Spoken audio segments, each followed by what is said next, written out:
हाय। हीरा लाख छुपाने पर भी छुपता नहीं, अंधेरे में भी उसकी किरणें फूट पड़ती है। बसंत में फूलों की मदमाती सुगंध दूर दूर तक फैलती है। वैसे महादेवी की बुद्धिमत्ता और सौंदर्य की चर्चा उड़ूतड़ी गांव में तो थी ही, लेकिन अब आसपास के गांवों में भी उसकी चर्चा होने लगी थी। अब महादेवी के लिए रिश्ते आने लगे थे। 2-3 बार माँ ने महादेवी के सामने विषय निकाला, लेकिन महादेवी टाल गई थी। अब सखियों की बात सुनकर माँ चिंतित हो गई। उस दिन उसने बेटी को पास बिठाकर विवाह के बारे में, आए हुए रिश्तों के बारे में कहा, तो महादेवी ने कहा, अव्वा मेरी बात सुनो। अव्वा, क्या ऐसा कभी हो सकता है कि इहलोक को एक पति और परलोक को एक और, लौकिक को एक पति और परमार्थ को एक और? मेरा पति है चन्न मल्लिकार्जुन, अन्य सभी पुरुष तो बादल से ढके पुतले मात्र है मेरे लिए।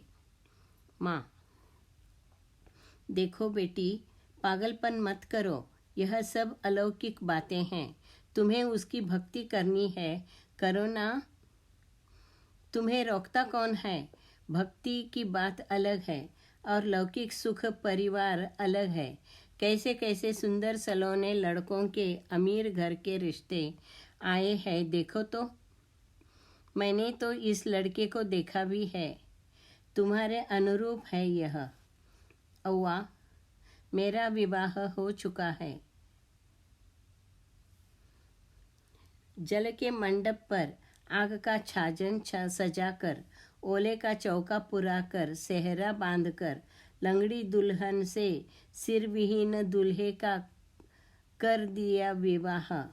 चिरंतन काल का बंधन बंध गया, देखो। चन्न मल्लिकार्जुन नाम के वर के साथ हो गया मेरा विवाह।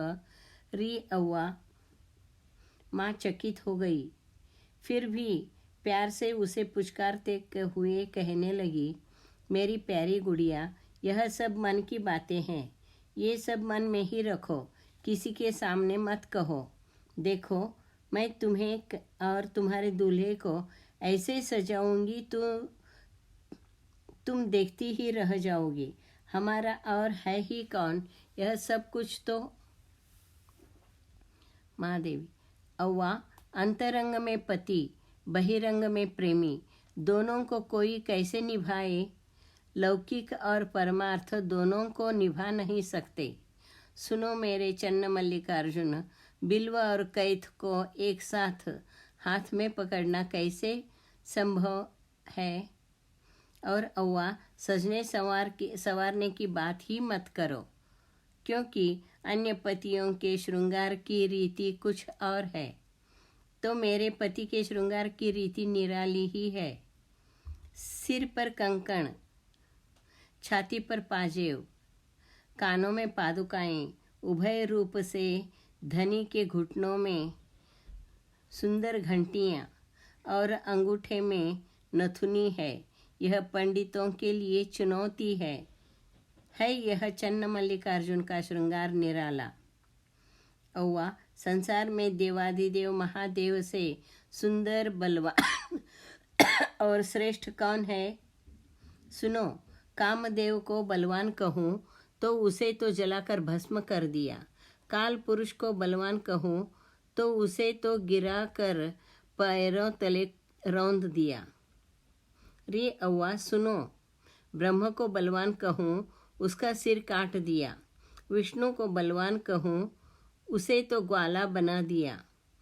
त्रिपुर दुर्ग को बलवान कहूँ तो उसे ललाट चक्षु से जला दिया। इस कारण चन्न मल्लिकार्जुन मेरा पति है, जन्म मरण से विदूर है। इस बलवान का क्या बखान करूं मैं अव्वा? अव्वा बेटी को समझा कर थक गई। अंत में अव्वा ने कहा, छोड़ो ये बातें, रात बहुत हो गई है, जाओ सो जाओ। राजा कौशिक का मोहित होना। बसंत ऋतु था। आकाश में इधर उधर आवारा बादल तैर रहे थे। वन में रंग बिरंगी फूल खिले थे। फूलों पर भंवरे मंडरा रहे थे। कोयल, पपीहा, मैना, चिड़िया अपने अपने राग अलाप रहे थे। फूलों की सुगंध से पूरा आलम मदमस्त हो गया था। महादेवी और सखियों ने एक दूसरे को सजाने के लिए फूल चुनकर लाए थे। महादेवी को सफ़ेद रंग पसंद था। वह हमेशा वस्त्र भी सफ़ेद रंग के ही पहनती थी। सखियों ने उसके काले लंबे घने खुले बालों में, मांग में, कानों में, गले में, हाथों में, बाजुओं में, कमर पर फूलों के हार बना बना कर महादेवी को सजाया था। महादेवी का अलौकिक दिव्य तेज और सफ़ेद फूलों से सजने के कारण वह साक्षात वनदेवी लग रही थी। महादेवी भी भाव विभोर होकर आंखें मूंदकर तन्मय होकर गाने लगी। उसकी सखियां अपने चुने हुए रंग के फूल कम पड़ गए थे, इसलिए फूल चुनने गई और उसी समय एक घटना घटी। वहाँ उस प्रदेश का राजा कौशिक आ गया। दरअसल वह शिकार खेलने गया था। रास्ता भटक गया था।